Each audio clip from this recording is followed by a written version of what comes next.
এই শোনো না, আমাদের অন্ধবিশ্বাস চ্যানেলটি যারা এখনো সাবস্ক্রাইব করেননি, প্লিজ সাবস্ক্রাইব করে দাও। আর অল্প কিছু সাবস্ক্রাইবার হলে 1 লক্ষ পরিবার হবে। সবাই প্লিজ সাবস্ক্রাইব এবং বেশি বেশি শেয়ার করে দাও প্লিজ। মেয়েটার বুক কাঁপছে, নিদারুণ কম্পন বক্ষস্থল জুড়ে, ভেতরে অস্থিরতা। প্রভাতে ঘুম ভাঙতেই এক অদ্ভুত অনাকাঙ্ক্ষিত ঘটনা ঘটল তার সঙ্গে। হাতের চিঠিটার দিকে মোটা মোটা ঘন ভ্রুজোড়া কিঞ্চিত কুচকে তাকিয়ে রইল ভাবুক দৃষ্টিতে নিষ্পলক। এখনকার সময়ের চিঠি, কি সুন্দর হলুদ খামে মোড়ানো একটা চিঠি, কিন্তু তার উপর প্রেরকের প্রাপকের ঠিকানা, নাম ধাম কিছু লেখা নেই। তার চেয়ে বেশ চিন্তার বিষয় চিঠিখানা রাখা ছিল ওর প্যাটের উপর। চোখ মেলে অনায়াসে পেয়ে যায় সে। আজকালকে ডাকপিয়নরা বাড়ি বয়ে এসে প্যাটের উপর চিঠি রেখে যায়, তাদের কাজকর্ম নীরবে সম্পন্ন করছেন এভাবে। মেয়েটার হুট করেই মনে পড়ল ওদের গ্রামে ডাকপিয়ন নেই। শহরে বাতাস লেগেছে এখনই গায়ে। 10 টাকা ব্যয় করে বাজারে গেলেই কুরিয়ার অফিস। এখন আর সাইকেলে চেপে ঘরে ঘরে ডাকপিয়নের চিঠি দেওয়ার সময় বা যুগ কোনোটাই নেই। তাহলে কি এটা পড়ে এসে পেটে পড়ল? ইন্টারনেটের যুগে কে পাঠালো এই চিঠিখানা? কৌতূহল দমিয়ে রাখতে না পেরে খাম ছিঁড়ে বের করলো চিঠিটা। ভাঁজ মেলে ধরতেই হৃদযন্ত্রের ক্রিয়া প্রক্রিয়া থমকে গেল ক্ষণিকের জন্য। চক্ষু আয়নায় স্পষ্টত ভেসে উঠেছে ছোট ছোট অক্ষরে লেখাগুলো। আরামের ঘুম শেষ তোর নিশু? আমার কলিজা পুড়িয়ে ছারখার করে তুই দিনের পর দিন অনেক আরামে ঘুমাচ্ছিলি। তুই আর তোর পোকা খাওয়া দাঁতগুলো দেখিয়ে খিলখিল করে হাসতে পারবি না, কারণ হাসলেই তোকে আস্ত রাখবো না। আমি প্রচুর কাঁদাবো, অনেক কাঁদাবো তোকে। জানি চিঠিটা পরে তোর চেহারার রং বদল হয়ে যাবে, ভয় পাবি, কিন্তু লাভ নেই। এবার পাক্কা খেলোয়াড় হয়ে মাঠে নেমেছি। গোল দিয়েই হাসিল করব নিজের স্বার্থ। আমার মতো একটা মানুষ তোর জন্য কলমের কালি নষ্ট করেছে পুরো 5 মিনিট সময় নিয়ে এ কথাগুলো লিখেছে। এটা তোর ভাগ্য নিশুরে।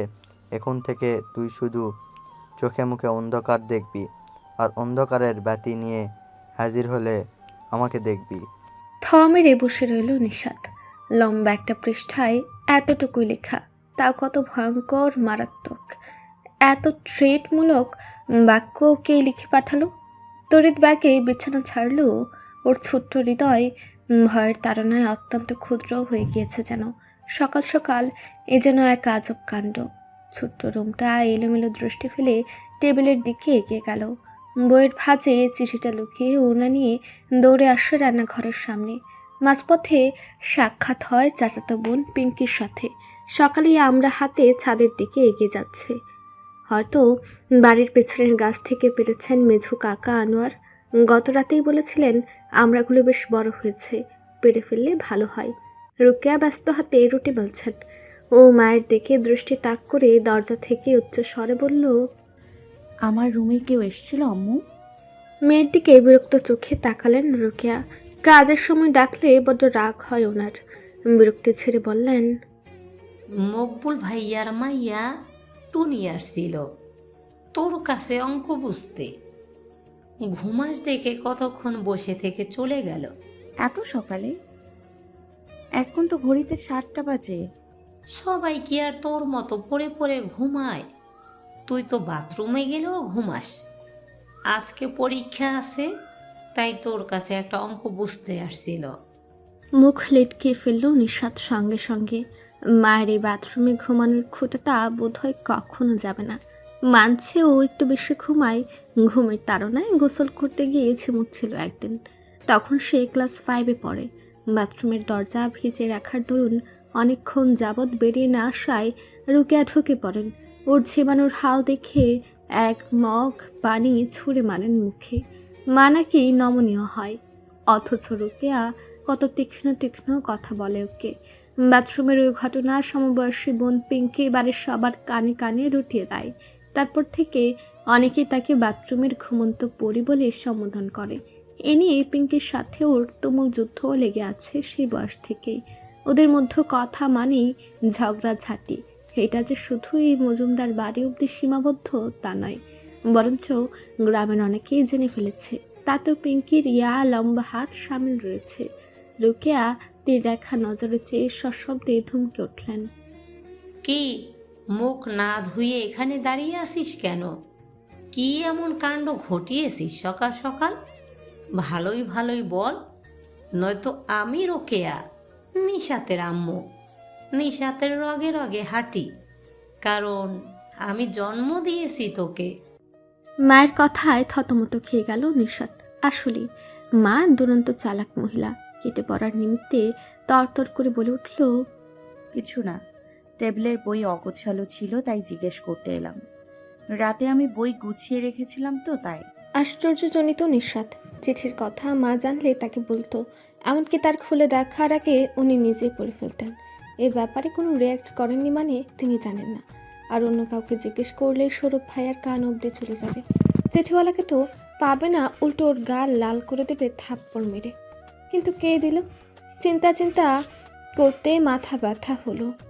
মনে পড়লো স্কুলে যেতে হবে। রুক্ষ চুলগুলো আছড়ে বেনুনি করে তৈরি হয়ে নিচে নেমে আসে। পিঙ্কিও ততক্ষণে তৈরি হয়ে খাওয়ার টেবিলে হাজির। চেয়ারের কাছে যেতেই সবার নজর এড়িয়ে মুখ ভেঙচি কাটল। এমনিতেই অন্তপুরের শান্তি নেই চিন্তায়, তার উপর এই মেয়েটার ঢং। নীরবে খেয়ে বেরিয়ে আসলো বাড়ি ছেড়ে। চলন্ত পা দুটোর গতি ঢিমে হয়। বড় প্রাচীরের সম্মুখে নেম প্লেটে জল জল করছে স্মরণিকা। আপাতত গেট পেরিয়ে এখানেই ঢুকতে হবে ওর। তারপর শিমুলের সাথে স্কুলে। বিশাল বড় বাড়ি, মহানন্দ গ্রামে কাল্পনিক এই বাড়িটা, অর্থাৎ শিমুলদের বাড়ি সব থেকে বিশাল। তারপর ধরা হয় ওদের বাড়ি। বিশাল হবেই না কেন? অনেক সম্পদশালী ব্যক্তি ছিলেন শিমুলের দাদা। আগে ছিল সম্পদের শক্তি, আর এখন রাজনৈতিক শক্তি। বাপ ভাই সব রাজনীতিতে যুক্ত। ওদের বাড়িতে আবার এমন নেই। বাবা চাচা ভাই মিলে গ্রামে ছোটোখাটো ব্যবসা সামলায়। স্কুলে যাওয়ার পথে মাঝে মাঝে এখানে আসা হয় ওর। আসতেও পারে স্বাচ্ছন্দ্যে, কেননা শিমুলের দু ভাই শহরে। শুনেছে অতীব ভাব বেড়েছে তাদের, রাজনীতির কারণে শহরে থাকে, তাই তত একটা গ্রাম মুখও হয় না। যদি সেই মানুষটা থাকতো তাহলে ভুল করেও এদিকে পা মারাতো না ও। তাছাড়া এই বাড়িতে পা মারানো ওদের বাড়ির সবার জন্য নিষিদ্ধ। একটা গভীর সম্পর্ক আছে এই বাড়ির সাথে। ওর লজ্জা ভয় দূর করতে শিমুল তো বুঝিয়ে সুঝিয়ে বলেছে, যদি ভাইয়া আসে তাহলে তোকে আগে জানিয়ে দিব, তখন না হয় আমাদের বাড়ি আসিস না, এখন আয়। ওর কথার উপর আস্থা রেখেই আসে নিঃস্বাদ। শিমুলের আম্মু নুডলস খুব ভালো বানায়। কি সুন্দর ঘ্রাণ আসছে। সদ্য ফিরবে নেমেছিল শিমুল। ওকে দেখে এক চিলতে হাসি উপহার দিল, চিকন দুই ঠোঁট সামান্য প্রসারিত করে বলল, তুই বস, আমি ব্যাগটা নিয়ে আসি। কথাটা বলেই দৌড় দিল সে। নেশাব দুনামোনা করে সোফায় বসলো। যেদিন শিমুলকে গেটের ধারে না পায় সেদিনই বাড়িতে প্রবেশ করে, নয়তো শত বললেও আসতে চায় না। তার অবশ্য কারণ আছে। এই বাড়িতে ওর ভয়ের কারণের বসবাস। ভাগ্যিস বছর কয়েক আগে শহরের রাস্তা ধরেছে, না হলে ভয়ে ভয়ে কুঁকড়ে থাকতো সর্বদা। শিমুল কাঁধে ব্যাগ ও হাতে একটা ছোটোখাটো শপিং ব্যাগ সমেত ফিরে এলো। হাতের ব্যাগটা বাড়িয়ে দিয়ে মিহি কণ্ঠে বলে, এটা তোর। নিস্তব্ধ হয়ে পড়ে নিঃস্বাদ। জিজ্ঞাসু দৃষ্টিতে তাকায়। শিমুল আরেকটু নিচু গলায় বলল, নে না, এতে চকলেট আছে, তোর জন্য বিশেষভাবে আনা হয়েছে। নিঃস্বাদ বুঝতে অক্ষম। বোকা বোকা গলায় বলল, বিশেষ? জিব্বা কাটে শিমুল। নিঃস্বাদের দৃষ্টি লুকিয়ে গুছিয়ে উত্তর দেয়, তুই আমার পাক্কা সই না? তাহলে তোর জন্য যা আনা হবে সব বিশেষ বিশেষ। বাথরুমের ঘুমন্ত পড়ি। তুইও? রেগে মেগে উঠল নিঃস্বাদ। রাগে ওর মুখ ঈষৎ লাল হলো। শিমুল বিনা বিলম্বে হাসল, ফিসফিস করে বলল, নামটা কিন্তু কিউট। তোর তো আরেকটা নাম আছে, এটা পছন্দ না হলে সেটা ডাকি। বুকটা ধুকপুক করে উঠল নিঃস্বাদের। মাথা নাড়িয়ে তৎক্ষণাৎ বলল, এটাই ঠিক আছে। বলে পা বাড়াতে নিলে রান্নাঘর থেকে ছুটে আসেন আলতা। উত্তেজিত স্বরে ডাকলেন। হাসি মুখে কথাগুলো বললেও আলতার চক্ষু গহ্বরে ভর্তি জল। চোখ এড়ালো না নিঃস্বাদের। বাবার করা নিঃশ্বাস সত্ত্বেও এই বাড়িতে পা রাখে, এটা একদম সত্য। মৃদু হেসে বলল, এখন স্কুলে যাচ্ছি, তোমার হাতের নুডলস খেতে আবার আসবো। নিষ্প্রব কণ্ঠস্বর আলতার। আসবো। বাজারের সারি সারি দোকানের পেছন দিকের কর্দমাক্ত পথ ধরে হাঁটছে নিঃস্বাদ ও শিমুল দুজনে। পেছন পেছন কদম ফেলছে ওদের অনুসরণ করে দুটো যুবক। নিশাত সকালের সব ঘটনা ভুলে এখন মিটিমিটি হাসছে। স্বভাবেও চঞ্চলও না, আবার চুপচাপও না। কিশোরী বয়সে একটা ছেলে পেছনে নিয়ে কেমন যেন আবেগ উপচে পড়ে। লজ্জাতর অনুভূতি হয়, ঠিক তেমনটাই হচ্ছে ওর সাথে। ছেলে দুটো ওদের সাথে 10ম শ্রেণীতে পড়ে, সামনে এসএসসি দিবে। তন্মধ্য বা পাশের লম্বাটে ছেলেটা গলা খাকারি দিল, বলে উঠল, নিশাত শোনো। শিমুল ও নিশাত উভয় থামল, কিন্তু ফিরল না। পা দুটো ভয়ে মাটির সাথে চুম্বকের ন্যায় আটকে গেল। এই ভয়টা পাচ্ছিল শিমুল।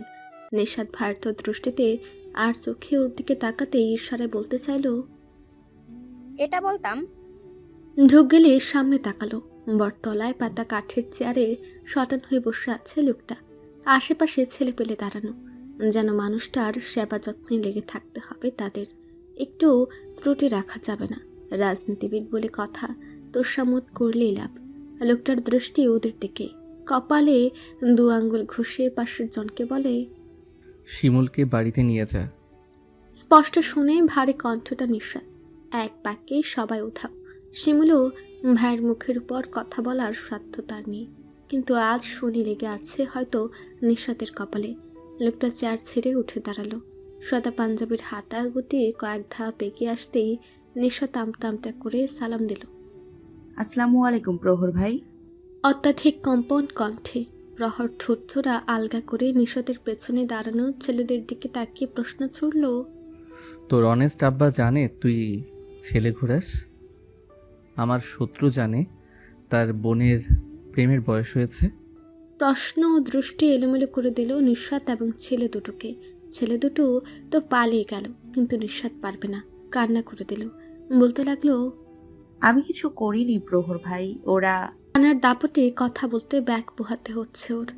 ভয় পেলে কান্না। এসব ন্যাকামি একদম অপছন্দ প্রহরের। চাপা গর্জন করে উঠল, ধারালো গলায় বলে, বিয়ের বয়স হতে 18 লাগবে না। তোর মনে ফুল ফুটেছে, এটাই চলবে। কাজী অফিসে চল। বিয়ে? ভীত সন্ত্রস্ত কণ্ঠ নিশাতের। ঘামিয়ে পেছন দিক হতে স্কুল ড্রেসের নীল জামাটা ভিজে পিঠে চিপকে পড়েছে। পা চুলকাচ্ছে, কিন্তু আঙ্গুলের সহায়তায় চুলকানোর সময় নেই। ললাটের বিন্দু বিন্দু ঘামের একটা ফোঁটা সোজা বেয়ে এসে নাকে ঠেকল। প্রহর ফুসকরে একটা নিঃশ্বাস মুক্ত করে নিশাতের পা থেকে একদম মাথার চুল পর্যন্ত পরক করে তুখুর গভীর দৃষ্টি। চাহনিটা চোখে বিধে নিশাদের। অভ্যন্তরে শিরা উপশিরায় ছলকে উঠে রক্ত। নিমিষে সমস্ত তনু মনে হিমহিম ভাব। এমন করে কেন তাকাচ্ছে লোকটা? এত বছর পর কেন এলো গ্রামে? আসলো তো আসলো, আগের চেয়েও কঠিন হয়ে এসেছে যেন। কি চাহনি! সাদা পাঞ্জাবি পরা দেহে দৃষ্টি আটকে যাচ্ছে বারংবার। প্রহর হাতের ঘড়ির দিকে একবার তাকিয়ে সময় দেখে নিল। অনেক বছর পর গ্রাম এসেছে। রাজনৈতিক শক্তির প্রভাব গ্রামেও রয়েছে। মেম্বার চেয়ারম্যান মিলে ছোটোখাটো একটা মিটিংয়ের ব্যবস্থা করেছেন। তবে প্রহর আগ্রহী না মিটিংয়ে যেতে। উজ্জ্বল সাহেব ফোনের উপর ফোন দিয়ে যাচ্ছেন।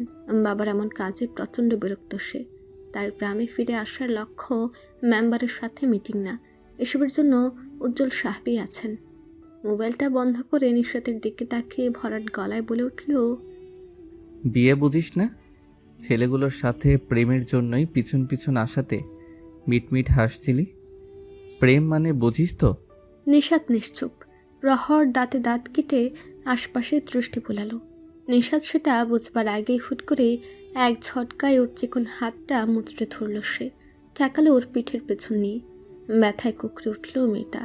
মুখ দিয়ে আশোচক ধ্বনি বেরিয়ে আসার পূর্বেই চাপা থমকে ওঠে প্রহর। কণ্ঠে আক্রোশ, প্রবল উত্তপ্ত ভাব। তুই চিনিস না আমাকে? কি ভেবেছিস আগে মারলেও এখন আর মারবো না? বড় হয়ে গিয়েছিস তাই ছেড়ে দেব? প্রেম করবি, টই টই করে পাড়া ঘুরে বেড়াবি। এলাকা ছেড়েছি, অভ্যাস নয়। তোর ভাইকেও ভয় পাই না আমি। তোর ভাইকে মেরে পুঁতে দিলেও কারো নিচু গলায়ও শব্দ করার সাহস নেই। মনে করে নে পুরনো কথাগুলো। আমি সেই ঘাটতেরা উগ্র মেজাজি প্রহর, যাকে দেখলে তোর হাঁটু কাঁপে। প্রেম করবি, অন্যের আদর নিবি, তাহলে আমি কি ছোট থেকে ঘাস কাটছি? গরুর না ঘোড়ার? ভূমিকম্পের ন্যায় পরিবেশে নিঃশ্বাত এক অবাক কাণ্ড করে বসল।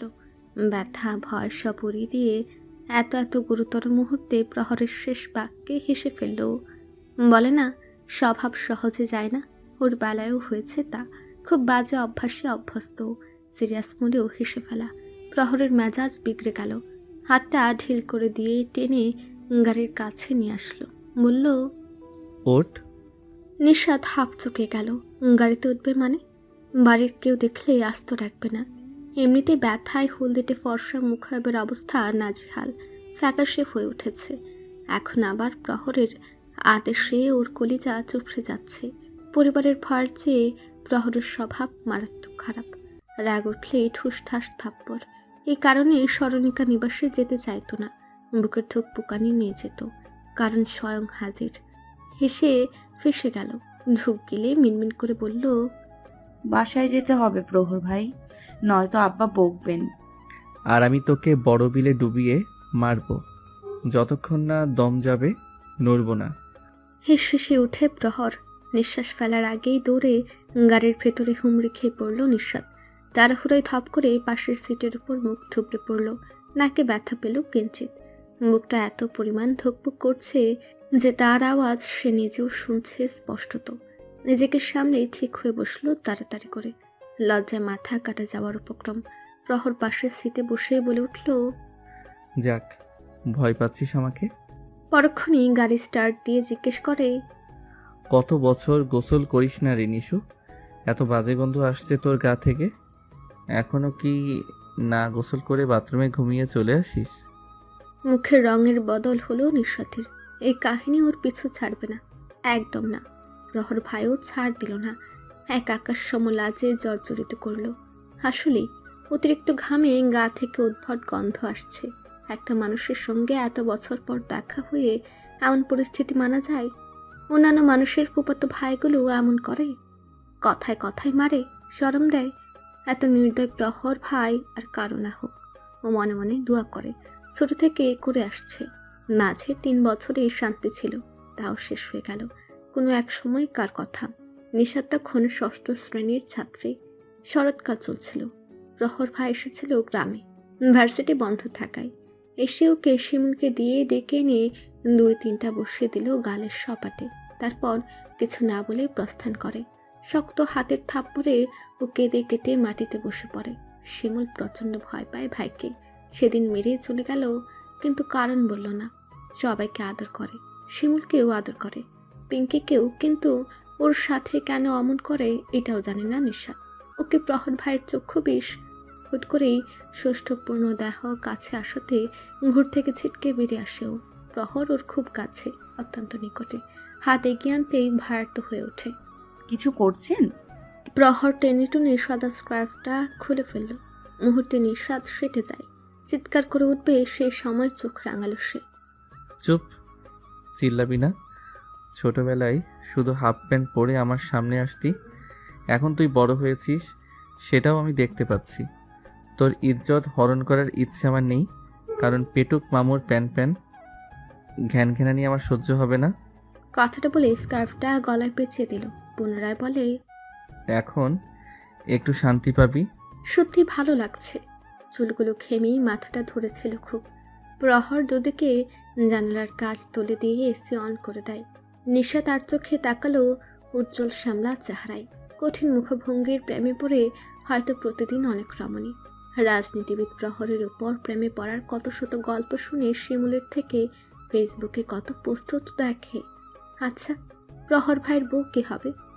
এ নিয়ে অনেক চিন্তায়ও, কারণ বউকে খুলে বলতে হবে ছোট থেকে প্রহর ভাই ধারা কতটা অত্যাচারিত হয়েছে সে। ভাবুক কণ্ঠে প্রশ্ন করল, আমরা কোথায় যাব? পাশ থেকে শক্ত জবাব আসে, জানতে হবে না তোর। নিঃস্বাদ ভাঙা ভাঙা ভেজে কণ্ঠে আওড়ালো, আমি বিয়ে বসবো না প্রহর ভাই। দেব না। বিয়ের পর অনেক ঠেলা সামলাতে হয় তিলপতি, তুই পারবি না সেই ঠেলা সামলাতে। বেহুশ হয়ে পড়ে আমাকে খবরের হেডলাইন বানিয়ে দিবি, মুখে মুখে শুনবো রাজনীতিবিদ প্রহরের কারণে এক নিশু নামের চিকন চাকন ঘুমন্ত পরি বেহুশ। আরেকটু বড় হলে তোর বিয়ে পাক্কা, তোর পেটুক বাপও আটকে রাখতে পারবে না আমাকে। হতভম্ব হতবাক নিঃস্বাদ। শব্দ ওর মাথার উপর দিয়ে গেল। তবে অল্প স্বল্প লাজুক ভাব ঘিরে ধরল ওকে। সমস্ত কায়ার শিহরণ। কারণটা হলো তিলবতী নামটা। এই নামে মিশে আছে একরাশ লজ্জা ও অনেক গভীরত্ব। সৌরভ রুমের চেয়ারটায় লাথি মেরে ফেলে দিল। রাগে কপালের রক ছিঁড়ে যাবে অবস্থা। মোবাইলটা ছুঁড়ে মারলো বিছানায়। শিমুল পেয়েছে কি? এই মেয়েটা এমন করছে কেন? কেন দিন রাত মেসেজ দেয়? পিচ্ছি একটা মেয়ে, আবেগে ঢুলো ঢুলো অবস্থা। ভালোবাসার বোঝে কি? আর বুঝলেও কি পেয়ে যাবে ওর ভালোবাসা? এটা সম্ভব না। শেষ নিঃশ্বাস অব্দিও সৌরভের দ্বারা এমন হবে না। যদি সেই বাড়িতে যেতে পারত তাহলে কষে দুইটা হাতের ছাপ ফেলে দিয়ে আসতো দোকালে। নিঃশ্বাস সদ্য ফিরেছে। প্রহর নামিয়ে দিয়ে গিয়েছে ওকে বাড়ি থেকে কিছু দূরে। কোনো দিকে নিয়ে যায়নি। ভাইয়ের রুম ক্রস করে যাওয়ার সময় দরজা খোলা থাকায় রাগ, মোবাইল ছুঁড়ে মারা চক্ষুদয় এড়ালো না। ওকে প্রহরের সাথে দেখেছে কি? নয়তো হুট করে এত রাগ। সেখানে আর না দাঁড়িয়ে দৌড়ে রুমে আসলো। দরজা বন্ধ করে কাঁপতে লাগলো থরথর করে। পিঙ্কি ওর দৌড়ে যাওয়া দেখে সৌরভের রুমের মধ্যে ঢুকে পড়লো তড়িৎ গতিতে। শুকিয়ে যাওয়া কণ্ঠে প্রশ্ন করে। সৌরভ সচকিত হয়ে নিজেকে সামলে ফেলে। খুব ঠান্ডা গলায় বলে, কিছু না। স্কুল থেকে এসে খেয়েছিস? পিঙ্কির কখনো কষ্ট করে নিজের যত্ন নিতে হয় না। সৌরভই ওর জন্য যথেষ্ট। নিয়ম করে খোঁজ রাখে লোকটা। উত্তরে জানায়। সন্ধিহার নজরে তাকালো সৌরভ। নিশু কাঁপছিল। তার মানে কারণ আছে। সে তো বাঁকেনি। তাহলে কারণটা কি? গলা থেকে স্কার্ফটা খুলে বিছানায় ছুঁড়ে মারতে গিয়ে থমকে গেল নিঃশ্বাস। স্কার্ফটা সম্পূর্ণ মিলিয়ে চোখের সামনে ধরল। নয়ন যুগল স্থির হলো বড়সড় ছিঁড়ে যাওয়া জায়গাটায়। স্পষ্টমান যে সেফটি পিনের কারণে ছিঁড়েছে। রাগে দুঃখে এবার কান্না পাচ্ছে ওর। প্রহরকে মিশ্রে গালি দিতে স্পৃহা জাগ্রত হচ্ছে। মস্তিষ্ক জুড়ে কেলিবিলি করছে চিন্তা। কিন্তু ওর যা আড়ালেও প্রহর ভাইকেই গালিগালাজ করার সাধ্য নেই। জীবনে দুটো মানুষকেও ভয়ঙ্করভাবে ভয় পায়। প্রথমজন প্রহর ভাই, দ্বিতীয়জন ওর আপন ভাই সৌরভ। জন্মের পর বোঝ হতেই প্রহরের অত্যাচারের ভুক্তভোগীও। রাস্তায় পেলে কিংবা স্মরণিকা নিবাসে গেলে কথায় কথায় মাথায় মেরে বসা, গালে থাপ্পড় দিয়ে শীষ বাজিয়ে প্রস্থান করা, কোনো কিছু একটু এদিক সেদিক হলেই ডেকে নিয়ে রাস্তায় দাঁড় করে শাসানো। নিশাতের মাঝে মাঝে তার প্রহর ভাইকে উন্মাদ মনে হয়। এক বদ সাইকো। অন্য সবার জন্য প্রহর ভাই hero, chocolate, dark coffee, hot এসব হলেও ওর বেলায় কেবলই সাইকো প্রহর ভাই। 3টে বছর গ্রামে আসেনি, কত শান্তি ছিল ওর রঙিন প্রাণী জীবনে। এখন সব শান্তি মিলিয়ে যাবে হয়তো। শঙ্কায় কাটবে প্রতিক্ষণ। মাকে বুঝিয়ে বানিয়ে স্কার্ফ ছেঁড়ার জন্য মিথ্যে বলতে হবে। নতুন স্কার্ফ আনাতে হবে আজকের মধ্যেই। এই ছেঁড়াটা ও কখনোই পরবে না। কেন পরবে? বাপের টাকা কি কম আছে? নামি দামি মানুষ রফিক আজমের আহ্লাদি মেশে। মা তারা হলেও বাবা বেশ আদর করে ওকে। হতাশা মিশ্রিত নিঃশ্বাস বেড়ে এলো নাকের ছিদ্র গলিয়ে। স্কার্ফটা রেখে বাথরুমের দিকে অগ্রসর হতে নিলে দরজায় কড়া নাড়া কেউ। সেদিকে পা বাড়িয়ে দরজা খুলতে কণ্ঠনালী শুকিয়ে গেল। অস্ফুট স্বরে বলল, ভাই। সৌরভ মাথা নাড়ালো। সন্ধি হাতিত দৃষ্টি মিলে রাখলো কয়েক পল। পরক্ষণেই মুখে মৃদু হাসি এঁকে নরম কণ্ঠে প্রশ্ন করে, ভাইকে কি আজ নতুন দেখছিস? চমকাচ্ছিস কেন? নিষাদ ব্যতিব্যস্ত হয়ে বলে উঠল, চমকাচ্ছি কোথায়? তুমি তো সচরাচর আমার রুমে কারণ ছাড়া আসো না, তাই। কিছু বলবে ভাই? তুই নাকি আমার রুমের সামনে থেকে দৌড়ে এসেছিস? কেন, কাঁপছিলি নাকি? কথায় আছে চোরের মন পুলিশ পুলিশ। নিষাদেরও হয়েছে তা। ভেবেছে প্রহর ভাইয়ের সাথে ওকে দেখে ফেললে এটাই ভাইয়ের রাগের কারণ। কিন্তু এখন মনে হচ্ছে কারণটা অন্য কিছু। সৌরভ যা তক্ষুর, তীক্ষ্ণ বুদ্ধি সম্পূর্ণ, সহজ মিথ্যে বলে পার পাওয়া যাবে না। তবু নিজেকে সামলে নিচু গলায় প্রত্যুত্তরে জানাই, তুমি রেগেছিলে, ভয় পেয়ে গিয়েছিলাম। আর কিছু না ভাই, সত্যি বলছি। সৌরভ পকেট থেকে ডেইরি মিল্কের প্যাকেটটা বের করে নিঃস্বাতের হাতে ধরে দিল। বোনের জন্য প্রতিদিন একটা করে আনে সে। আরেকজনের জন্যও আনে। সেও তার জীবনের বিশেষ কেউ। এবারের প্রত্যেকটা মানুষ জানে নিশাত কতটা চকলেট প্রেমিকা, ভালোবাসে। চলে যেতে নিয়ে কি ভেবে ঘাড় বাঁকিয়ে কৌতূহলী মনোভাব ব্যক্ত করে। জানতে চাই, শিমুল স্কুলে যায়? নিশাত যার পরনায় অবাক। ভাই শিমুলের কথা জিজ্ঞেস করছে। ওই বাড়ির মানুষগুলোর সাথে সৌরভও কথা বলে না। যায় না। মাথা উপর নিচ করে বলল, হুম স্কুল থেকে ফেরার সময় তোর সাথেই ফেরে। হুম তুই লুকিয়ে ওই বাড়ি যাস, এটা কিন্তু আমার কানে এসেছে নিশু। ধাপ করে উঠল নিশাতের বুকটা। ভাই জেনে ফেলেছে? একে বুঝে বলে চোরের 7 দিন গৃহস্থের 1 দিন। ভয় কুকড়ে গিয়ে মিনমিন করে বলে, আমি শিমুলের জন্য যাই ভাইয়া। বুঝেছি। ওইটা আমাদের ফুপার বাড়ি, কিন্তু বাবার নিষেধ অমান্য করতে পারবো না। তাছাড়া প্রহর প্রত্যয় 2 ভাই আস্ত বেয়াদব, রাজনীতি করে। দিনকে দিন আরও ঘাড়তেরা বখাটে হয়েছে। মনে করে সব জায়গায় চাইলেই নিজেদের পাওয়ার খাটাতে পারবে। শিমুলের জন্য গেলেও ওদের থেকে দূরে থাকবি, ঘন ঘন যাস না। বাবা শুনলে তোকে কখনো ক্ষমা করবে না। শিমুলের থেকে দূরে থাকবি পারলে। এইটুকু বয়সে বলতে গিয়ে দাঁতে দাঁত চেপে নিল সৌরভ। বর্ণমালারা গলায় দলা পাকিয়ে ভেতরের রাগ জেদ তাদের কণ্ঠ পথে হেঁটে বাহিরে উন্মুক্ত হলো না। আর একটাও শব্দ করল না সে। নিশাতের উৎসুক চাউনি অবজ্ঞা করে দ্রুত ব্যাগে প্রস্থান করলো। কিন্তু নিশাত চিন্তার জগতে পাড়ি জমিয়েছে। আজ 1 কান 2 কান করে ভাইয়ের দৃষ্টিগোচর কর্ণকুহর হলো। ভাগ্যিস কিছু বলেনি। কিন্তু বাবা জানলে মুখ ফিরিয়ে নেবে ওর থেকে। এদিকে ফুপুর বাড়ির প্রতি টানও যায় না। উজ্জ্বল সাহেব উত্তপ্ত মেজাজ নিয়ে ছেলের ঘরে ঢুকলেন। বাবাকে দেখেও হেলদোল হলো না প্রহরের। ব্যালকনিতে দাঁড়িয়ে কফিতে চুমুক দিয়ে বলল, এসব ছোটোখাটো মিটিংয়ে আগ্রহী না আমি, তাই যাইনি। আপনি রাগ করলেও কিছু করার নেই। তোরা 2 ভাই বেয়াদবের খাতায় নামটা চিরকালের জন্য লিখেছিস। আরেকটা ঢাকা শহরে এক মেয়ের পিছনে ঘুরে জীবন নষ্ট করে ফেলছে, নিজের স্ট্যাটাস ভুলে বসেছে। ও কি মেয়ে পাবে না? ওই ঢাকা ভার্সিটি পড়ুয়া মিডল ক্লাস মেয়েটাই লাগবে ওর। একটা মেয়েতে যদি মন প্রাণ সব আটকে যায়, অন্যটা দিয়ে কি করবে? কথাটা বলে পুনশ্চ কফিতে চুমুক বসালো। ছেলের তেরা কথাতে উজ্জ্বল সাহেব বলে উঠলেন, 3টা বছর পর এসে তুমি একই পথে হাঁটছো। মাস 2 পর ইলেকশন, আর তুমি সেই একটা মেয়ের জন্য ছুটে গিয়েছো। মিটিংটা করে গেলে হতো না? এসে ওকে দেখতে হবে তোর। এত বছর না দেখে থাকতে আমার কেমন অবস্থা হয়েছিল সেটা সম্পর্কে আপনার আন্দাজ নেই। কলিজা আমার পড়েছে, আপনার না। চোখের ব্যথায় আমি কষ্ট পেয়েছি, নির্ঘুম রাত কাটিয়ে, আপনি না। উজ্জ্বল সাহেব হতাশ হলেন। কাকে কি বলছেন উনি? সামনে ওনার চেয়ারম্যান ইলেকশন, সে কারণে 2 ছেলেকে ডাকা, নয়তো দুটোকে অনেক কষ্টে শহরে আটকে রেখেছিল। সেখানে ওনার বড় ভাই মেয়র পদে আছেন। সব কিছু ঠিক থাকলে প্রহর হবে সামনের নেতা। কিন্তু ছোট ছেলে প্রত্যয়কে নিয়ে ভীষণ চিন্তাগ্রস্ত। মৃন্ময়ী নামের এক মেয়ের জন্য পাগল প্রায় সে। মেয়েটাও নিজের কথায় অটল। কোনো বড়লোক বাপের রাজনীতি করা ছেলের সাথে সম্পর্ক দূর, কথা বলতে ইচ্ছুক না। প্রচণ্ড প্রতিবাদী মেয়েটা। বাবা ইসলামী ব্যাংকে কর্মরত।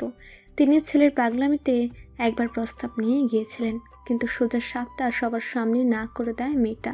এমনকি বলে না, আর কথাই পারবেন না তিনি। শুধু বলে গেলেন, রফিক আজম তোমাকে মেয়ে দিবে না, আর সেই বাড়ির কোঠায় আমি মরার আগেও পা রাখবো না। তুমি যে খেলায় মত্ত হয়েছো তা এখনই ইতি টানো। প্রহরের জটিলতাবিহীন সিধে সাধা বাক্য। উঠিয়ে নিয়ে আসবো। এই কথার পিঠে কথা বলায় উপযুক্ত শব্দ খুঁজে পেলেন না তিনি। পারবে ওই ছেলে, ডর ভয় ভেতরে নেই বললেই চলে। তবু রফিক আজম ছেড়ে দেবার পাত্র নন। আর এই বাড়ি ওনার জন্য কাল সাপের গর্ত, সেটা তিনি গ্রামের হাট বাজারে নিজ মুখেই বলে থাকেন। এই তো গেল বাজারে বসে চা খাচ্ছিলেন, এক লোক কথায় কথায় বললেন, চেয়ারম্যান সাহেব, আপনার বউয়ের ভাই আপনার নাম শুনবার পারে না। সেদিন কইল আপনাদের বিশাল বড় বাড়িটা কাল সাপের গর্ত, আপনারা হইলেন কাল সাপ। এটা শুনে কিয়ৎক্ষণ থমথমে মুখে স্থির বসেছিলেন তিনি। পাছে আলতা কষ্ট পাবে তাই সেধে রফিক আজমের সঙ্গে ঝগড়া লাগতে যান না। বুকে বড্ড ভালোবাসেন, ভালোবাসার জন্যই তো এত মলমানিন্য। নিঃশব্দের বাড়িটা 3 তলা বিশিষ্ট, সামনে খোলা আঙ্গিনা। নিচের 2টো তলায় মানুষজন থাকলেও উপরেরগুলো খালি পড়ে থাকে। বেশ ভুতুরে ভুতুরে সব কিছু। বাড়িতে 3 চাচা চাচি, বাবা মা, 4 জন চাচাতো বোন ও সৌরভ ভাই মিলিয়ে বসবাস।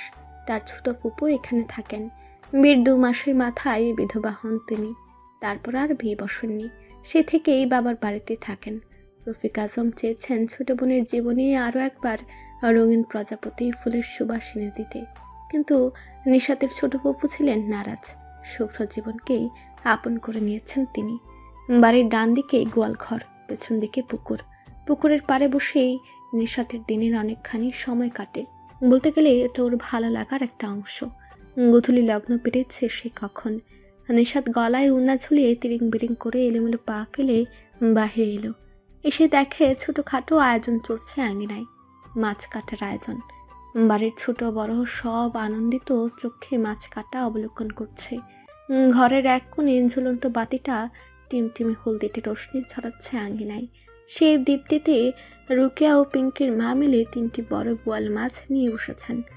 আজ দোকান বন্ধ করে বাজার থেকে বাড়ি ফেরার জন্য অগ্রসর হতেই হইচই শুনে মাছ বাজারের দিকে পা বাড়ান রফিক আজম। গিয়ে দেখলেন সন্ধ্যাবেলায় বড় বড় বোয়ালের সমাহার। বোয়াল মাছ নিশাতের খুব পছন্দের। মেয়ের পছন্দ মানে ওনারও পছন্দ।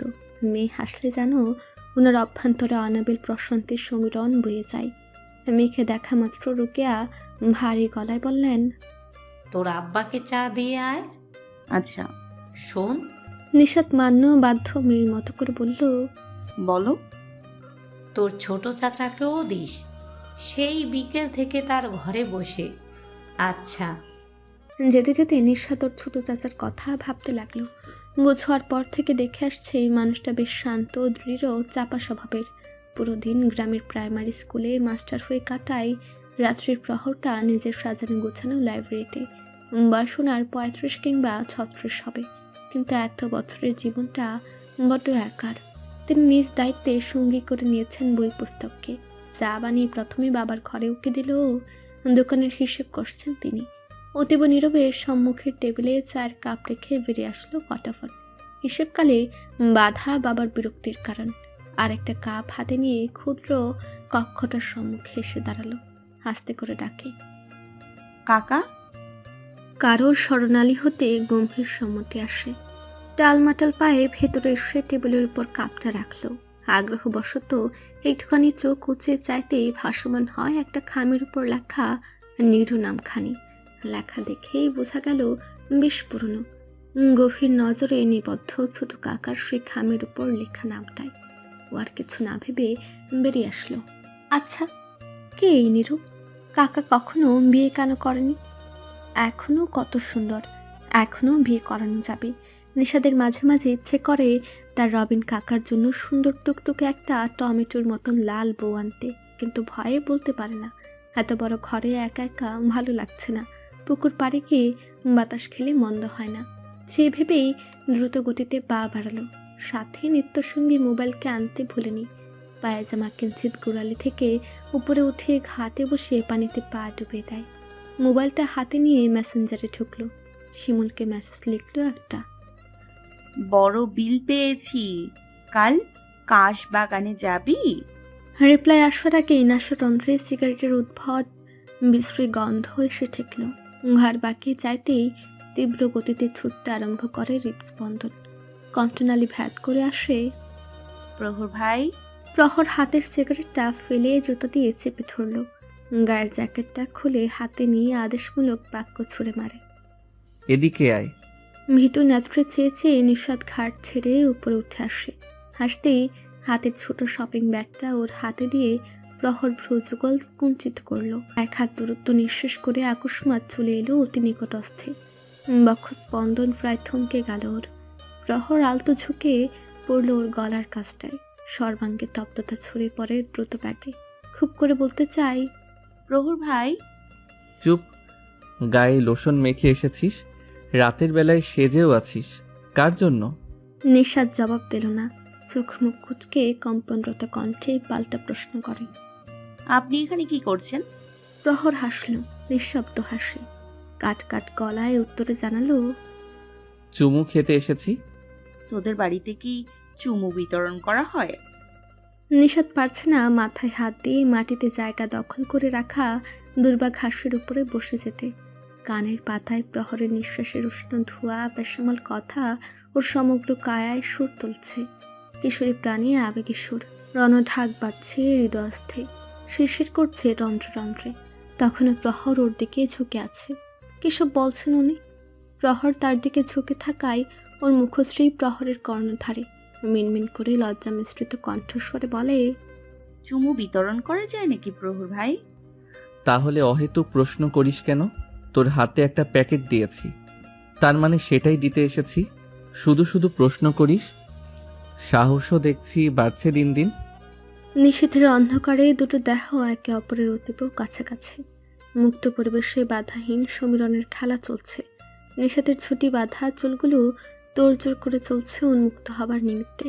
তন্মধ্যে এক দুটো প্রচণ্ড তেরামো করে বেরিয়ে পড়েছে। চোখে কোমল চেহারায় ললাটে স্পর্শ করার জন্য পাগল প্রায় হয়ে উঠল। একে অপরের এত কাছাকাছি, ঈশ্বর তফাৎ মাত্র নেই। তবু ছুল না কেউ কারো শরীর। হুট করে হৃদযন্ত্রের গতি নিয়ন্ত্রণ হারিয়ে ফেলার উপক্রম নিষাদের। গভীর এক ডাক পৌঁছায় কর্ণকুহরে। নিশু, হুম। কত বড় হয়ে গেলি তুই। 3 বছর আগেও কত পিচ্চি ছিলি, পুতুল বিয়ে খেলতি। বড় কেন হচ্ছিস? তুই বড় হয়ে নিজের ক্ষতি ডেকে আনছিস নিশু। আমাকে দোষ দিবি না কখনো। নিষাদ স্তব্ধ, কিংকর্ত বিমূঢ়। আর পারছে না দাঁড়িয়ে থাকতে। আরেকটু হলেই চিরতরে শ্বাস প্রশ্বাস ক্রিয়া থমকে যাবে হয়তো। প্রহর ভাইয়ের কথাগুলো ভয়ানক ঝড়ের সৃষ্টি করছে অন্তঃপুরে। এতটুকু একটা মেয়ে হয়ে সে কি করে সামলাবে এমন ঝড়? ঝড়ে উড়ে যাওয়ার সম্ভাবনা প্রকট।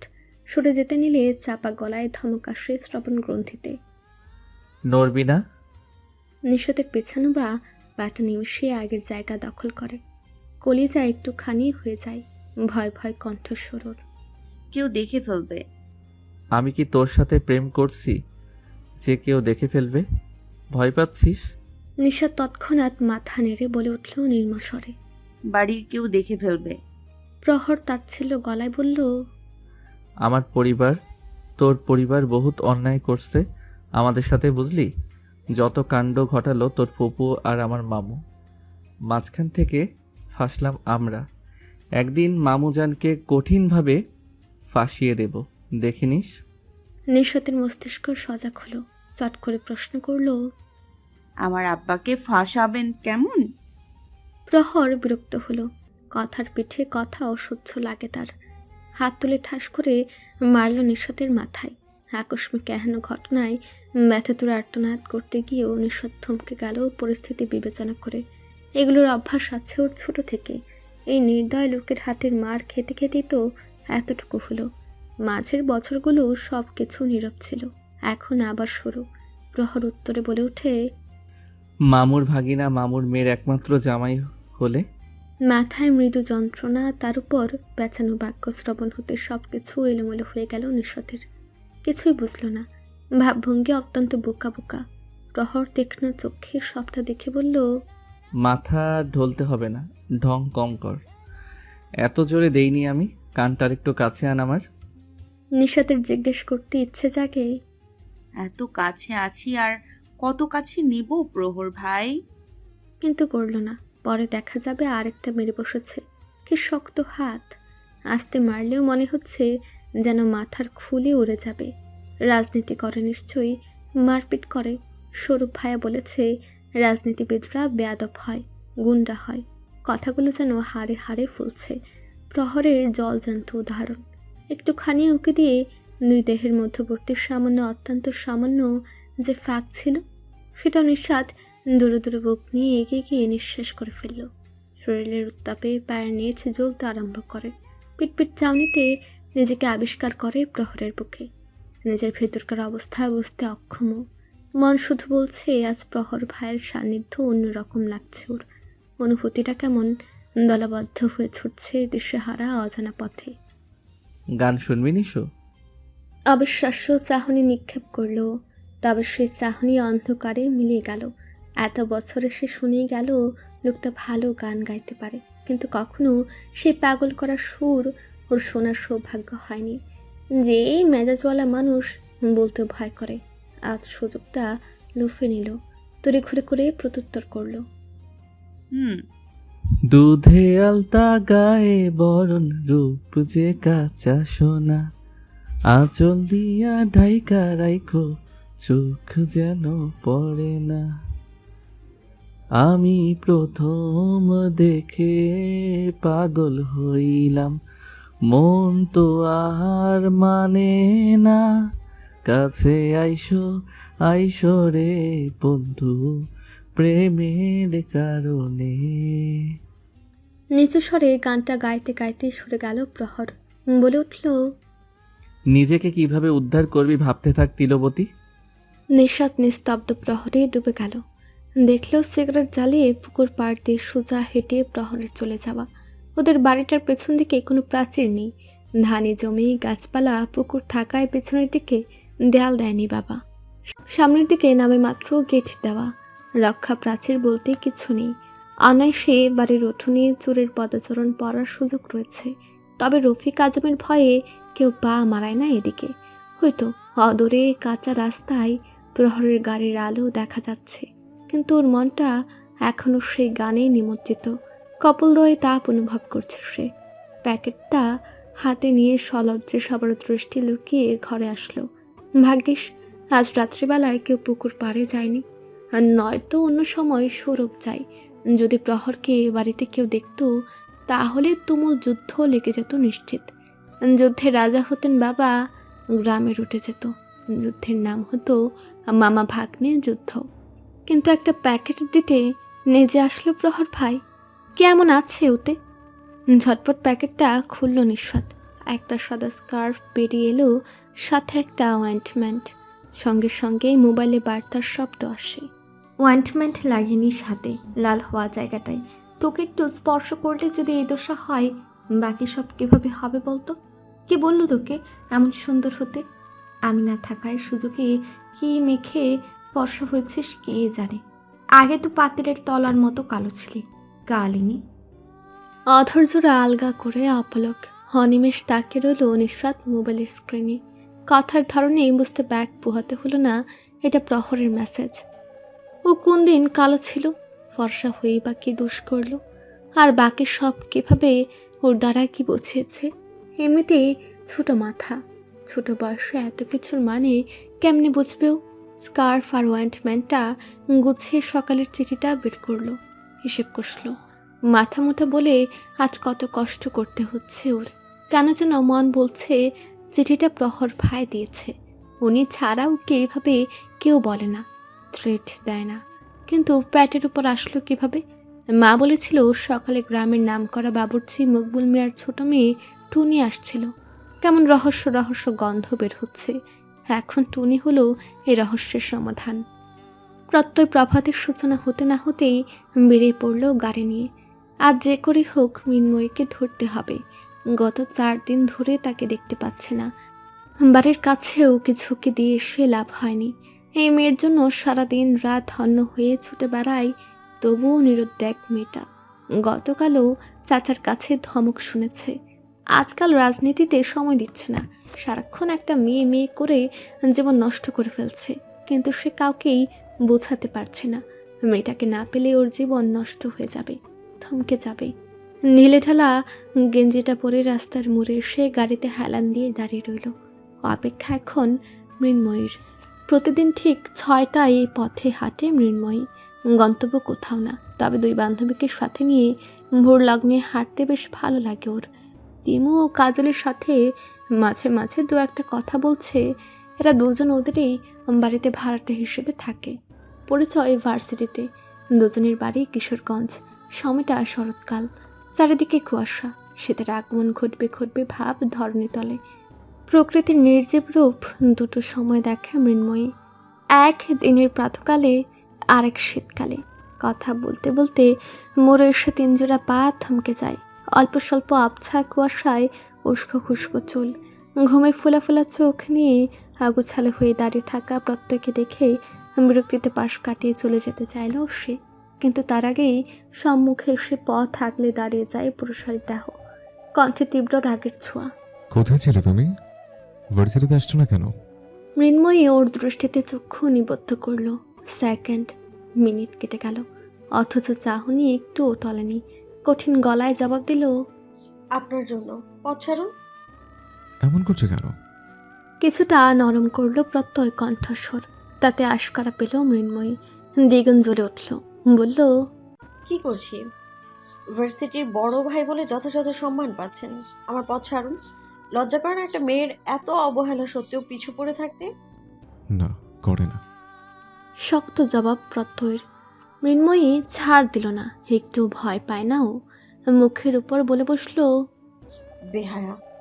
প্রত্যয় তিমু ও কাজলের দিকে এক বলছে ফের দৃষ্টি রাখলো মৃন্ময়ীর চেহারায়। সানন্দে বলল, বেহায়া তুমি বানাচ্ছ, আমার হয়ে যাও, সকল বেহায়াপনা ছেড়ে দেব। গলা খাদে নামিয়ে পুনর্বার বলে, তুমি চাইলে বিয়ের পর বেহায়াপনার জন্য নোবেলপ্রাপ্ত হতে রাজি, তবুও তোমাকে চাই মৃন্ময়ী। প্রত্যয় ফিরে এলো আধা ঘন্টা পরে। সদর দরজা ডিঙ্গিয়ে ঢুকতেই সোফায় আধশোয়া হয়ে মুখের পর বই নিয়ে জোরে সুরে অনর্গল পড়তে থাকা মেয়েটাকে দেখলো এক নজর। মেয়েটাও কারো উপস্থিতি টের পেয়ে বইটা মুখের কাছ থেকে কিঞ্চিত সরিয়ে আর চোখে ক্লান্ত ভঙ্গিতে হেঁটে যাওয়া ছেলেটাকে দেখতে থাকলো। নিশ্চয়ই আজও মৃন্ময়ের কাছ থেকে রিজেক্ট হয়ে এসেছে, অনুমান করে নিল সে। এটা আর নতুন কি, গত কয়েক মাস যাবৎ অনবরত ওইটাই চলে আসছে। আজ ক্লাসে একটা পরীক্ষা আছে, তাই আবারও পড়ায় মনোযোগ দেওয়ার প্রচেষ্টা চালালো উষা। প্রতিদিন সকালে ড্রয়িং রুমের এই সোফাটায় হাত শোয়া হয়ে না পড়লে ওর কোনো পড়ায় মাথায় ঢোকে না। অবশ্যই এই ধারণাটা ওর নিজের বানানো। ডাক্তারি না পড়ে যদি রাতারাতি সায়েন্টিস্ট হতে পারতো, তাহলে এই ছাইপাস মেডিসিনের নাম মুখস্থ করতে হতো না ওর। দিন রাত ঘুমটুম সব বাদ দিয়ে একটা অক্ষর উচ্চারণ করতেই মুখটা তেতো হয়ে উঠল। উঠে বসে বইটা রাখলো একপাশে। এটা আজ আর ধরবে না। বুকের ভেতরটা দুমড়ে মুচড়ে গেলে মুখ তেতো হওয়াটা অস্বাভাবিক না। নিমেষেই বক্ষস্থল চেড়ে আসা একটা লম্বা নিঃশ্বাসে পরিবেশটা কেমন ভারী ভারী হলো। পা চালালো উষা রান্নাঘরের দিকে। চা বানিয়ে খেয়ে মাথার সকল চিন্তা দূর করতে হবে। আজ মা থাকলে ঘুম না ভাঙতেই চা হাজির হয়ে যেত। এখন যেহেতু মা নেই, গত একটা বছর ধরে নিজের কাজ নিজেই করতে হয়। কাউকে বলে বলে কিছু চেয়ে নিতে ভালো লাগে না ওর। এক কাপ চা বানানোর ইচ্ছে নিয়ে রান্নাঘরে আসলেও 2 কাপ বানালো, আরেক কাপ কফি বানালো। 4 কাপ নিয়ে প্রথমে এলো বাবার রুমের সামনে। এই মানুষটা তো একা। দরজা খোলা দেখে নক করতে হলো না উষার। মুশতাক সাহেবের আজকে একটা মিটিং আছে। ওনার মেয়র পদের আয়ু ঘনিয়ে এসেছে। ভাইয়ের 2 ছেলেই এখন সম্বল। উনি চান না ক্ষমতা কোনো ভুল মানুষের হাতে পড়ুক। নিজে এতকাল রাজনীতি করেছেন, সব সময় চেয়েছেন সঠিক সিদ্ধান্ত নিতে। তবু ভুল ত্রুটির ঊর্ধ্বে তিনি থাকতে পারেননি। মানুষ বলে কথা, কিন্তু জেনে শুনে কেউ ক্ষমতার অপব্যবহার করবেন, সেটা সহ্য হবে না ওনার। আজকের মিটিংয়ে প্রহর প্রত্যয় 2 ভাইয়ের থাকা জরুরি, কিন্তু প্রহরকে কল দিতে গিয়ে থামলেন তিনি। উনি এক প্রকার ঠেলে প্রহরকে গ্রামে পাঠিয়েছেন, কিন্তু এখন একদিন না পেরোতেই আবারও চলে আসতে বলবেন, এটা অনুচিত ঠেকল। প্রহর নিজ থেকে যেতে চাইনি, নিজেই পাঠালেন। উষা বাবার সামনে 4 কাপ বাড়িয়ে দিয়ে মিষ্টি কণ্ঠে আদেশের সুর তুলল, ধরো বাবা। কিরে, পড়া ছেড়ে চা বানাতে গেলি কেন? কাজের লোকদের বললেই হতো। এত পরে কি হবে বাবা? অনেক বড় ডাক্তার হতে হবে। বড় ডাক্তার হয়ে কি করব? বড় ডাক্তার হয়ে মানুষ কি করে? মানুষের চিকিৎসা করবি। যে নিজেই রোগী সে অন্যের চিকিৎসা করবে কি করে বাবা? মুশতাক সাহেব বিমূঢ় দৃষ্টে তাকালেন মেয়ের হাস্যোজ্জ্বল মুখপানে। কঠিন গভীর ধাঁচের কথা বলছে, অথচ একটুখানি মোটা 2 অধরে মুক্ত ঝরা হাসি। ওনার বুঝতে বাকি রইল না তার মেয়ে ঠিক কতখানি স্ট্রং। তিনিও বিরস মুখে হাসি টেনে বললেন, পৃথিবীতে সব শূন্যস্থান পূরণ হয় না রে মা। কারো মনের ওপর আমাদের জোরও চলে না, তাই মানিয়ে নিতে শিখলে জীবন সুন্দর, ভয়ঙ্কর সুন্দর।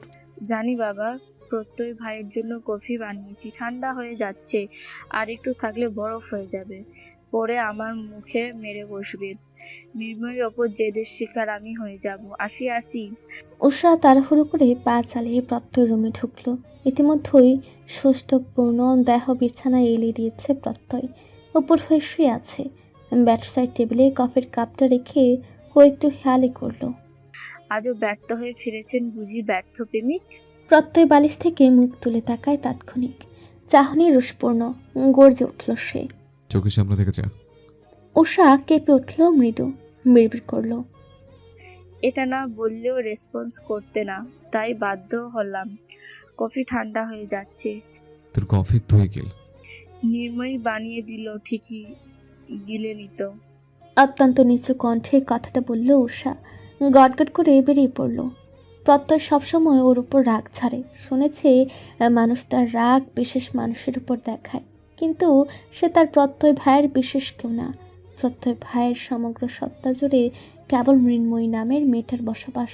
রমেশ সে সব কিছু গুছিয়ে একটা 3 পিস নিয়ে ওয়াশরুমে চলে গেল। ওড়নাটা গলায় জুড়ে সাদা অ্যাপ্রনটা হাতে নিল। ব্যাগ কাঁধে নিয়ে নিচে এসে দেখলো এক সুদর্শন পুরুষ চোখে সানগ্লাস লাগিয়ে তীব্র অ্যাটিটিউড নিয়ে গাড়িতে এক হাত ঠেকিয়ে অন্য হাতে মোবাইল ধরে রেখেছে। সানগ্লাসের আড়ালে লুকায়িত চক্ষুদয়ের দৃষ্টি মোবাইলের স্ক্রিনে তরতর করে বসল উষা। সুদীর্ঘ নিঃশ্বাস বিমোচন করে চলে যেতে নিলে কঠোর কণ্ঠে বাধা আসে। গাড়িতে ওঠ, আমি নামিয়ে দেবো ডিএমসির সামনে। উষা চকিতে প্রত্যর দিকে তাকালো। দৃষ্টি চমকপ্রদ। এ যেন জাগ্রত অবস্থায় স্বপ্ন। এত বছর ধরে এখানে আছে, কিন্তু কখনো কোথাও নিয়ে যাবার কথা বলেনি। 1 বছর পূর্বেও বেশ আবদার করে বসতো। হুটহাট করে বলতো, চলো না প্রত্যয় ভাই, মেলায় যাই, আজ ফুচকা খেতে বের হই, রাতে নীরব রাস্তায় হাঁটাতে নিয়ে যাও।